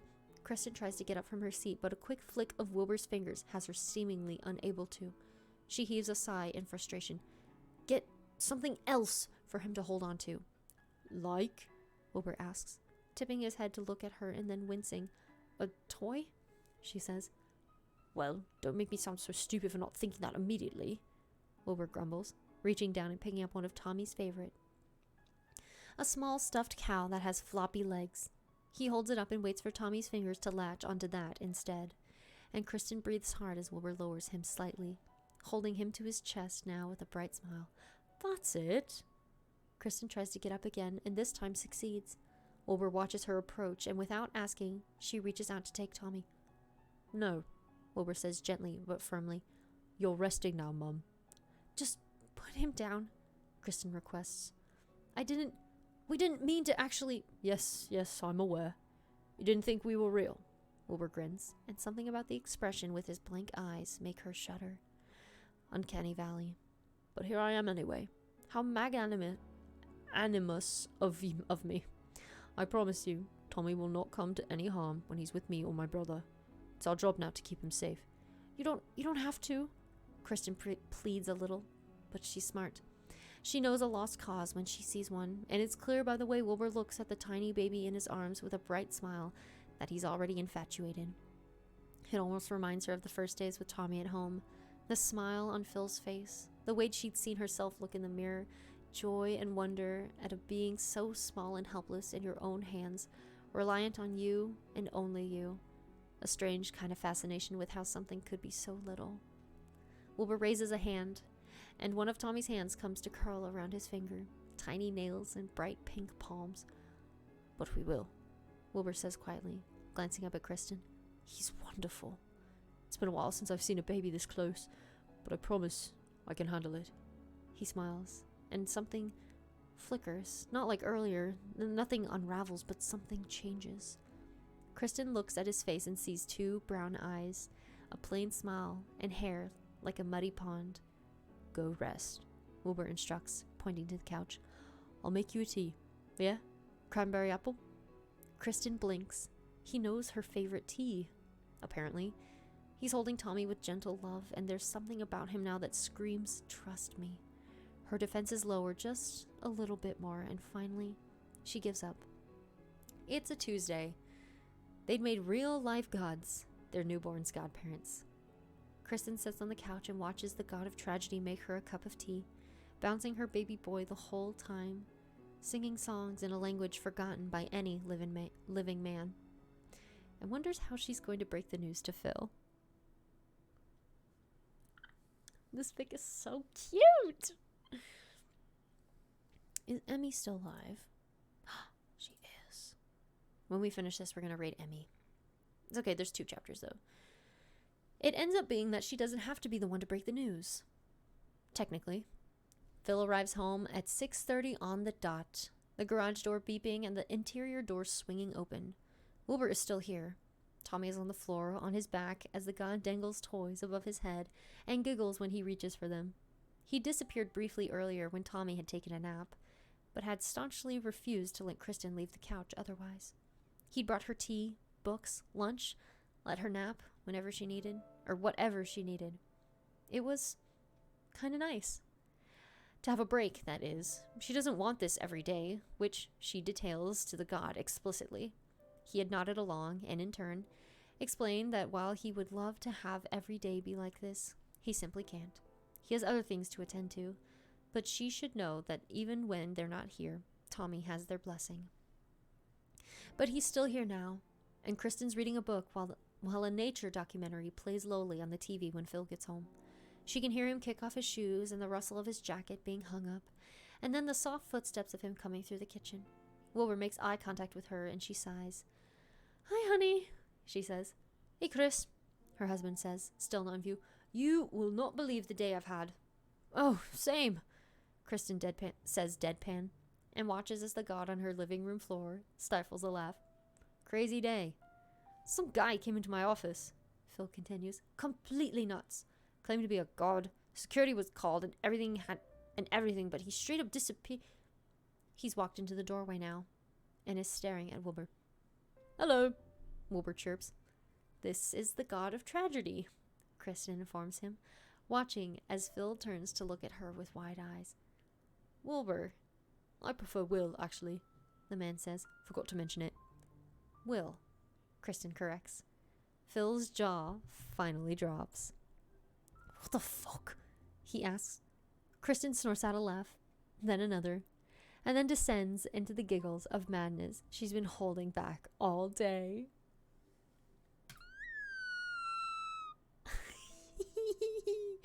Chapter 2.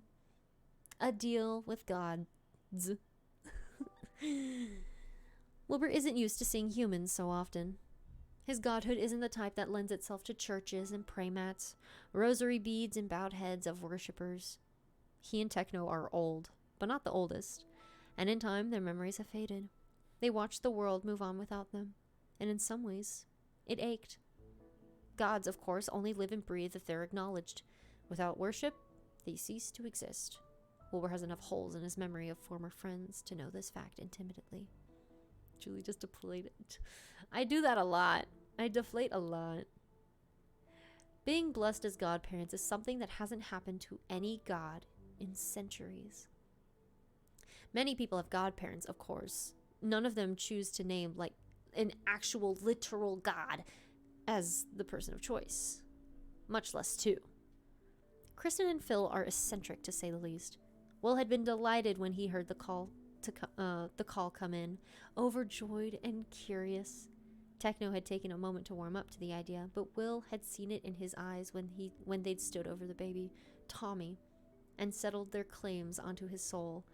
A determined protectiveness mixed with wonder and amusement. They'd been chosen, handpicked by the parents. Joke or not, they were going to make sure this baby was safe. He's a sweet thing. Newborn, only a month and a half old now, but getting bigger every day. Will's favorite thing to do is just watch him.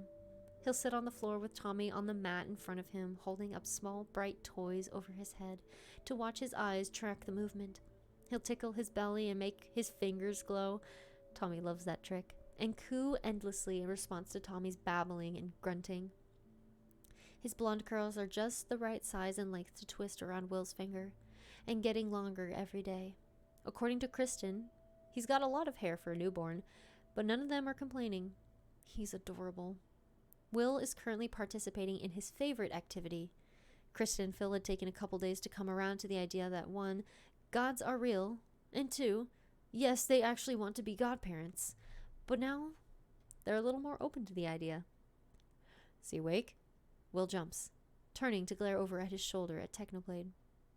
No, he snarks, letting the annoyance seep through his words. Clearly, it's nap time.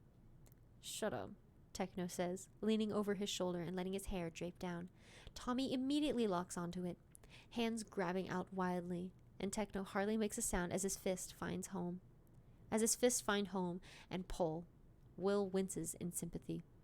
Little warrior, Techno greets. Oh, no one look in my general direction. It's too cute. He's fussy today, Will warns him. Kristen and Phil are out of the house for the first time today, leaving them both alone with the baby. They insisted, of course. A date night had been overdue. Colicky. Colicky? Yes, that's a word. So you're just letting him lie here? Techno asks, and Will scowls as his brother goes to pick up the baby. He'll get a dent in his head. What? I read about it once in one of their books. Techno holds...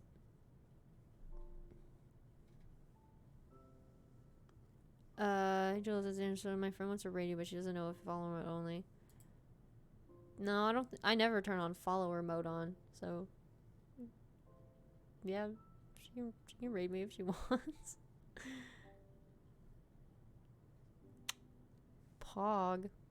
She's just gonna get reading, so if she wants fan fiction, kill her and all things. Yeah, no problem. Okay. It is so fluffy. It's so fluffy. I read about it in one of their books. Techno holds Tommy gently out from his body as he stares at him, turning him slightly to inspect the back of his head. He needs a pillow. He doesn't need a pillow. Wait, that was my Tommy voice. He doesn't need a pillow, Will says, scoffing slightly. Techno rights Tommy, who coos, and looks back at him, flat-faced. Yes, he does. He says, we'll go shopping.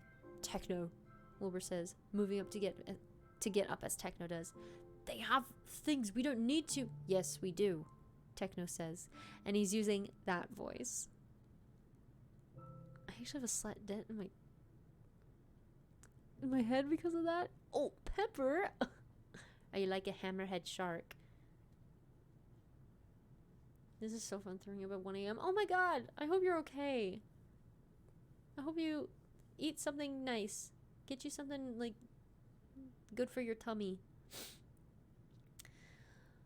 Wilbur's heard it too many times to count over the last few millennia, so he sighs and blows hair out of his puffed up cheeks, pushing himself up from the floor to follow. A sight Will never thought he'd linger around to see. His brother, with a baby strapped to his front, staring at a shelf of head and neck pillows, with a determined look on his face. It's literally just a small flat part of the back of my head. Hey, you're good, mate. I was just teasing you. Light-hearted.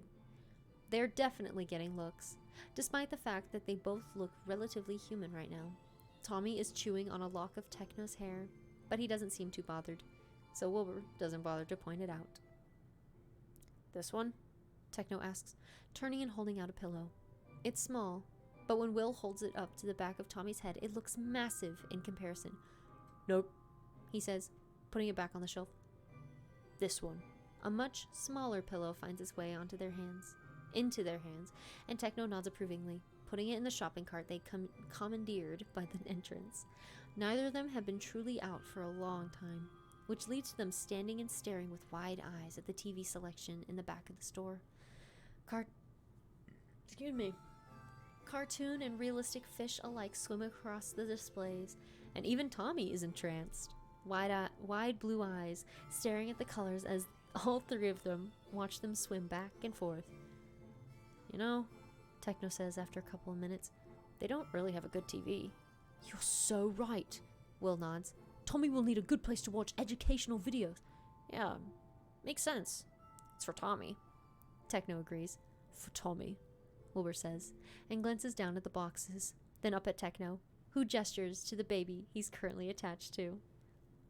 Well, I can't pick it up, he points out, and Will heaves a sigh before shuffling over to the boxes. I thought God of War meant you were strong, he complains. I thought Tragedy God meant you were clever, Techno fires back. The TV finds its way into the cart eventually. So do a couple baby outfits, and boxes of formula, and toys, and a stuffed animal, and, well, to list it all out would be excessive. The looks on Kristen and Phil's faces when they get home, Tommy safely secured in the baby seat in the back of the van. Neither of them really drive, but they kind of know how to. In theory. They make it back. That's all that matters. Means the impromptu shopping trip is 100% worth it. Tommy turns 2 today. Tommy, bright-eyed and wild and crazy, turns 2. Techno is currently handling this very well. See, the thing about mortals is they age.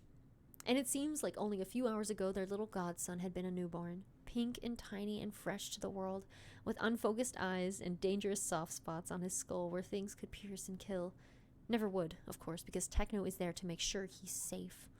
The world of 1 to 3 month baby clothes and size newborn diapers seems so recent, but in reality Techno is staring down a Thomas the Tank Engine balloon with a 2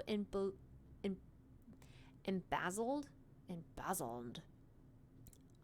printed upon it. The smell of cake filling the air around him as a gaggle of other toddlers play in the living room. He's not quite sure how Kristen and Phil managed the concept of time. Techno's handling it very well, actually. Wilbur is too, which is backed up by the fact he had a fit this morning and sent a couple tragedies across the world in order to balance out the fact that for Tommy, today would be perfect. Techno prides himself that no wars have been started recently, so who's really winning here? Tommy, probably. He turns his head to watch the little boy across the room. beaming as he plays with one of his little friends from daycare. Tubbo, Techno thinks his name is. He tries to keep all of Tommy's friends straight in his head, but there are a lot of them. Tommy is a sociable baby, and Kristen insists on having wine mom night every other week, and Phil likes to go fishing, of all things. He and Wilbur had divided up accordingly. Wilbur with Kristen, Techno with Phil. It had worked out surprisingly well. Fishing's not that all bad. Quieter than Techno thought it would be. Phil's nice. Still, though, it baffles Techno how quickly the time has flown. He finishes tying the balloons to the stairwell and shuffles back towards the living room, watching as Tubbo picks up one of the toy cars on the rug and zooms it toward Tommy's building block tower. It crashes into it, and he watches as Tommy stares with wide eyes, and then his face starts to crumble. Gotta be quicker to defend than that, kiddo, Techno says casually, squatting down by the two toddlers and gently picking up a block. He stacks it, and Tommy stares up with wide eyes. Tubbo giggles, and then goes to knock the block again. Techno puts a hand between the car and the block, raising a brow. I knew a great man once, a warrior. His name was Sun Tzu, and he told me that invincibility lies in the defense. Invincibility, Tommy agrees, and beside him Tubbo nods sagely. Techno nods. Yes, he says, so be invincible. What are you imposing on my son, Someone asks, and Techno looks up to find Kristen standing above them both, 2 cups in hand. He moves to stand and takes the drink when she holds it out. I actually don't need to drink, he tells her, like he does every time. And yet you always eat the Sunday dinner I make, Kristen points out.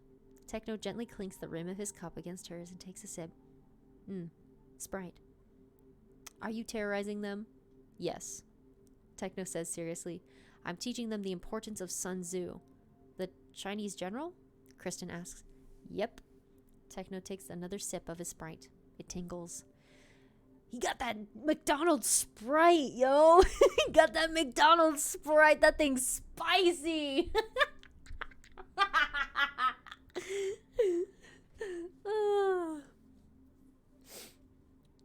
He glances down and watches as Tubbo yet again manages to work through Tommy's defenses and knock over his tower of blocks. They'll have to work on it. They will both be warriors. Or maybe accountants, Kristen hums, sighing lightly. That'd be nice. Or musicians, someone pipes up, an arm flinging itself over Techno's shoulders. Was that necessary, Julie? Yes, it was, because it's funny. Kristen's eyes visibly soften as Wilbur makes himself known. I was just talking to Slap, actually. He's very into 80s music, did you know? He pauses, and then tips his head. It's weird. I told him I knew David Bowie, and he just kind of laughed. You knew David Bowie? Kristen asks, blinking. What was he like? Nice enough, Wilbur shrugs. His eyes flick down. How's Tommy? Oh, my voice broke. How's Tommy? Same as he was 2 minutes ago. I have the hiccups, I'm sorry. Same as he was 2 minutes ago, Techno says dryly, and Kristen snorts into her cup. Why are you laughing? Nothing, she says, grinning down and kicking a foot across the floor. Tommy, who has wobbled to his feet, weaves deftly around Techno's legs and slams into hers. She hands over her cup to him. He takes it without complaint and leans down to pick him up, bouncing him on her hip as he giggles. You two are just brotherly, I guess. We're twins, Wilbur says. Is that not normal? It's just nice, Kristen says with a wide smile. She gives Tommy a little shake, fixing his shirt absently. I'm gonna parade the birthday boy around. Behave yourselves. We won't. Yes, ma'am, Wilbur says, cutting Techno off and patting his arm. Kristen just rolls her eyes fondly at them before heading off, Tommy giggling and waving. Bye-bye, he calls out. Wilbur raises a hand and waggles his fingers back at him, while Techno just smiles. Time flies by way too fast, he thinks. Silly mortals. Silly how he loves them. Oh, this fic I hold so very dear to my heart. Techno, it's not supposed to rain that hard. I don't care, Techno says, finishing buttoning up Tommy's bright yellow jacket. It's a precaution. Phil watches from the living room as Techno turns him around by the shoulders. 2 gentle hands splayed on either side of the disgruntled 7-year-old's face as he stares down his father from across the room. "Dad," Tommy says, voice pitched high and nasally. "Techno's being a bitch." Phil raises an eyebrow and, and meets Techno's eyes above Tommy's head. "I'm killing Wilbur," Techno says after a moment, about as cheerful as his voice gets, giving Tommy a tiny squeeze before disappearing into the hallway. Tommy giggles, stumbling forward and slamming into Phil's arms as he opens them up for a hug. "Have a good day at school," Phil tells him, rubbing a hand over the top of his head before letting it fall. "And remember not to use grown-up words, okay?" "I can't even teach Tubbo," Tommy asks, and Phil laughs, thinking of Tubbo's father, whose words come just as sharp and fast as Wilbur's. "Tubbo probably already knows them," he says, letting go of his son with a smile. "Just don't do it around teachers. Have a good first day." "I will," Tommy promises, nodding a little bit. "I will have the best first day ever. Ever, ever, ever." "Ready to go?" Wilbur asks, appearing in the doorway. Tommy nods. Phil hands him his backpack from where it sits by the couch, all red and white now instead of the blue he had in kindergarten, and Tommy slips it onto his back with some help. Wilbur takes one of his hands, and Phil follows them to the front door where Techno is waiting, taking Tommy's other hand when offered. Stop, they're both holding his hands. I've read this fic so many times, and yet it still gets me. He's not sure if Tommy knows exactly what Wilbur and Techno are. Wilbur stopped using the glowy finger trick when he was 3 or so, but both of them are odd. Tommy clearly doesn't mind. Phil figures they'll tell him sooner or later, if Tommy doesn't figure it out himself. Did Mom take your picture?" he asks Tommy before they go, and Tommy nods. He says. "All done. Bye. Bye." "Bye, kiddo," Phil tells him. Techno opens the front door. They're not walking far. The school's only 3 blocks down the road, but both of them insist on bringing him. "Have a good day." "You said that already," Tommy shouts back at him as they make their way down the stairs. Tommy jumping off the last one and swinging in the air with a gleeful cackle. The sky is dark. A storm is brewing, but the rain hasn't kicked in yet. Phil steps out onto the porch to watch them walk. Wilbur and Techno with Tommy in between, occasionally lifting him up by his arms. Their voices carry, but Phil can't make out specifics. Only the laughter. "You know," Kristen says, leaning on the door frame behind him. Phil startles, then laughs a little. She grins, slipping a hand into his. "Feels kind of nice." Why did I say that? It's not how it says. "It kind of feels like we're sending all 3 of them off." "I mean," Phil makes a face and Kristen snorts. "We are, aren't we?" "I definitely didn't order 3 kids," Kristen says. "I barely ordered 1. "Hey now," Phil says, turning and grabbing her other hand. "Those little shits are our blessings." "Don't you start," Kristen says, letting go of his fingers to point at him. He cracks a grin. He loves the look on her face when he says something stupid, a wide smile to match his own. "I don't care how many gods we meet. I'm still checking off non-religious on my census form." "Our census form," Phil corrects. Kristen raises a brow. "My census form," she repeats. Phil grins. "No one look at me. It's my internet parents. They're being cute and stuff." Oh. Tommy is 14 when things catch up to him. Having the god of tragedy and the god of war as godparents, even unknowingly, means you get some perks. You do get some perks. Wilbur's been slowly and quietly averting any tragedies. Yo, what's poppin', Penny Gamer Girl? What are we reading? We're reading 2 Things by Thanotaphobia. I will post a link in the chat for you because I know you are. A tear fell down my face. I won't look. I'll just close my eyes and listen. Sounds good, bestie. Why are you crying? Don't cry. It's as long as it's happy tears, I'll let you cry. Wilbur's been slowly and quietly averting any tragedies from Tommy's life this whole time. And while Techno's abilities are a little less relevant, he does his best to protect. Both of them are protectors, hiding the horrors of the world the best they can from the kid, who's now almost taller than both of them.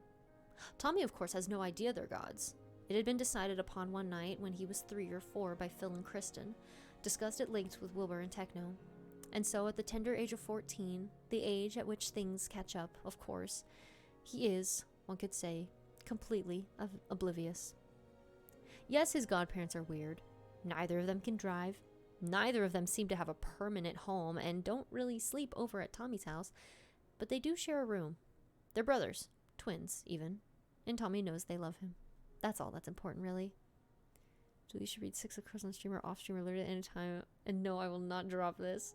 If I can somehow acquire the book, I'll read it. Probably off stream. It's a misty summer morning when things crash downwards.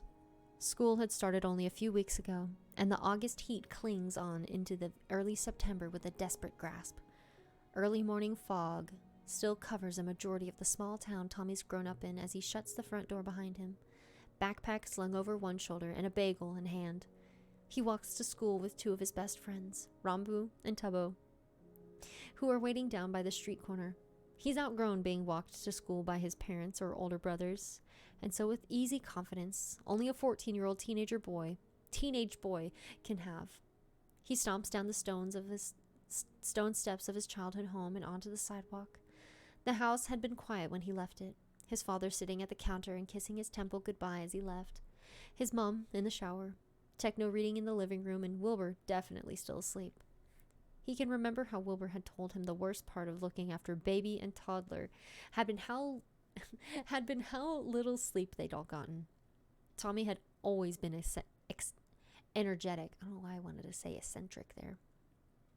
Tommy had always been energetic, and that applies even here as he bounces along the sidewalk, bright and awake at 7 a.m. The world is only just peeking its head up, waking from the nighttime slumber as people crawl out from their beds and houses and slither into cars, headlights like lighthouses through the mist. Some of them, in their groggy state, forget to turn on those beacons. 14 years and no tragedy. Tommy's life had been serene. There are 2 crosswalks to get to the corner of the school district he attends. The first by an open field, the other one with a stop sign hanging back, covered in foliage. Tommy's feet slam into the concrete as he shoves his earbuds in, eyes up and alert as he crosses over the first crosswalk, waving to an elderly neighbor. He fixes one of the old man's gnomes he keeps in the yard, which had been knocked over at some point during the night, and then drags the man's trash out to the street for him. He has time to kill, and the mist isn't burning off yet, so he takes his time and bobs his head along to the lo-fi pounding in his ears. It's not sitting right, so as he approaches the second crosswalk, he glances down at his early edition iPhone. Scrolling through the playlist on Spotify with casual ease. Ahead of him lies Rambu and Tubbo. He can see the school flags from here, if he were to look up.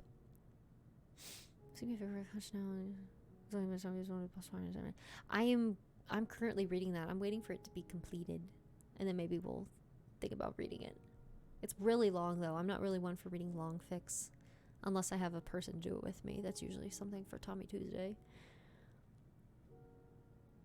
Ooh. He can see the school flags from here, if he were to look up. One bright white painted line on the road, and then another. Tommy makes it halfway across. A distracted teen, a stop sign obscured, morning mist, and a sleepy commuter. The god of tragedy is asleep. There is something not a lot of people know about the gods in this modern age. They exist, but only because people still want them to. Before Tommy, the interest in the twins had been declining. Worshippers were few and far in between, and their power was waning. There was no one believing in them, until one day, a pair of sleep-deprived, tipsy parents decided their little boy would be the first in a long time. Worshipping an older brother isn't exactly the same as worshipping a god, but it's similar enough. 14 years of love and pride is a testament to how much a god's power really comes via the people who support them, who look up to them, who depend on them. Tommy has depended on Wilbur and Techno his whole life. In his own words, They are the coolest ever. Getting hit by a car isn't very cool. It's the one thought that flashes through Tommy's mind when he hears the screech of tires and has the barest second to react. Head snapping upwards to watch the light blue sedan skid towards him. The world slows down, a slow motion tragedy with all the parts curated and aligned, a horrible design of fate. His eyes widen, his heartbeat quickens. He manages to inhale one final breath as the tiny sounds of Kai Dreams plays in his ears, and then someone is there. And their hand is outstretched and the car stops. No, the car teleports back to the white line, stopped at the stop sign like it should have originally. The tired driver, now with a cup of coffee in hand, and the foliage around the stop sign cut back by town workers the day before. The world glitches and Tommy nearly pitches sideways in sheer terror. Maddie Bluebell, thank you for the follow. Stumbling backwards on instinct as slow motion snaps back into real time, and he pants, staring at Wilbur as his older brother's chest heaves. Wilbur is still in his pajamas, hair messy and barefoot. "What the fuck?" Tommy manages to say, and then sits down in the middle of the road. The sleepy driver irritatedly beeps at them both. "Get out of the road," Wilbur says, not bothering to explain anything. And what the fuck? Tommy scrambles to his feet, one hand finding its way to Wilbur's as he grips Tommy's fingers and drags him to the side of the road on wobbly legs, stumbling like a baby deer. Wilbur barely stops when they reach the sidewalk. He turns, a frantic, panicked look on his face as he pats Tommy down. "Are you hurt?" he asks. "Broken bones? Are you all right?" I'm okay," Tommy says, confusion sending sparkling bursts of star-drop color across the back of his eyelids whenever he blinks. There's a headache coming on. He can feel the pressure in his skull, and the driver pulls away from the white line and continues on their commute. He watches the car go in a daze, blinking as he glances back to Wilbur. What did you do? Wilbur, you weren't home. You were about to get hit by a car."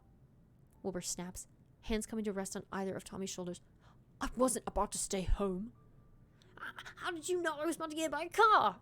Tommy asks, the headache really coming on full force now, and Wilbur grimaces. "What the hell?" Across the road, footsteps pound against the pavement. Wilbur and Tommy snap their heads to the side as they hear it, and find themselves face to face with an out-of-breath Technoblade, face red and eyes wide and panicky. "Tommy almost got hit by a car," he breathed out in one rush, the sentence flowing together and mushing up his diction. Tommy blinks at him. Wilbur sighs. "Yes," he says, before Tommy can even say anything. "He did, but I stopped it. It's fine." Is he okay?" Techno asks, jogging over the crosswalk after pointedly checking both ways. "I'm fine," Tommy cuts in, waving a hand in the air. "Hello? Either of you going to fucking explain what just happened? Wilbur isn't even wearing shoes." All three of them look down. Wilbur is not, in fact, wearing shoes. "Language," Techno says. "Wilbur, you teleported?" "We can do that?" "Apparently," Wilbur says. Tommy gapes at both of them. Techno's phone rings in his pocket. Another fun adventure Tommy can remember, getting them both phones, and all three of them startle. He pulls it out of his pocket and grimaces. "It's Phil," he explains. "I just ran out of the house, really. Your parents are probably freaking out. Why don't we..." "Hold on. No. Tommy says, No. Explain. Are you guys superheroes?" Despite his headache, Tommy can picture the both of them in stupid spandex suits, and something in him cracks. He giggles. Like Superman? Spider-Man? More giggles, as the hilarity of the situation sets in and the adrenaline wears off.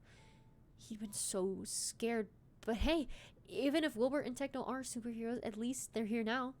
Hell, Wilbur had saved him. "Oh no," Techno deadpans. "We broke him."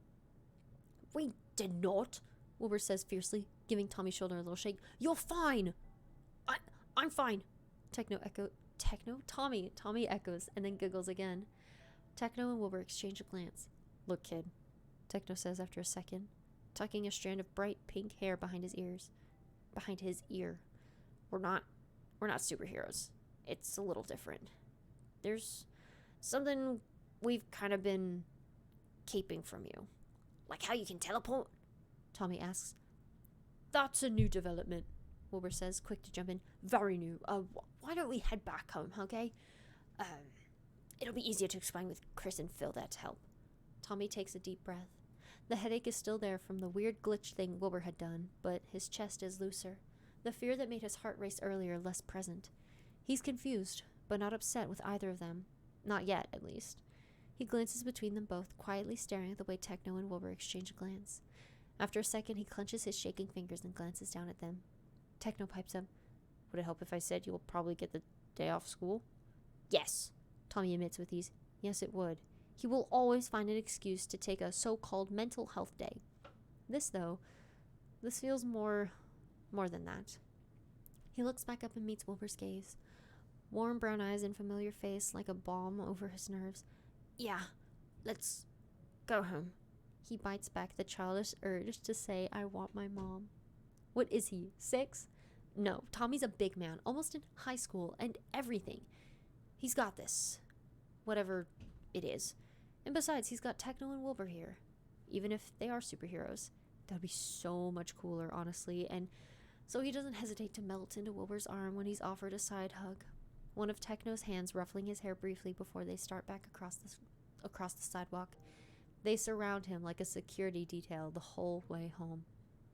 And it's within that embrace that he knows he can always feel safe. Yay! The end! The end! Yeah, I had y'all in the first half, not gonna lie. Oh, we had y'all in the first half. That's pretty poggers. That is pretty poggers. Such a good thing. Oh my gosh, thanotaphobia. Such a G. We stan. Eat. I will eat. Oh my gosh, Emmy is still alive. And everyone cheered. Yay! I'm so glad you guys liked it. Oh my gosh. So yeah, I try to do this every Sunday whenever I can. I wish there was more to this. It was so good. Hey, you can make it up in your mind, you know? You do whatever. I'm glad y'all enjoyed that. This was super fun. I'm glad I had such a big audience tonight. Shout out to all the new followers. Well, yep. I'm just like Rambu for reals. Hold on, I'm gonna change the lore music to something else more peppy because we're gonna send y'all off with some happy vibes over to Emmy Artsy.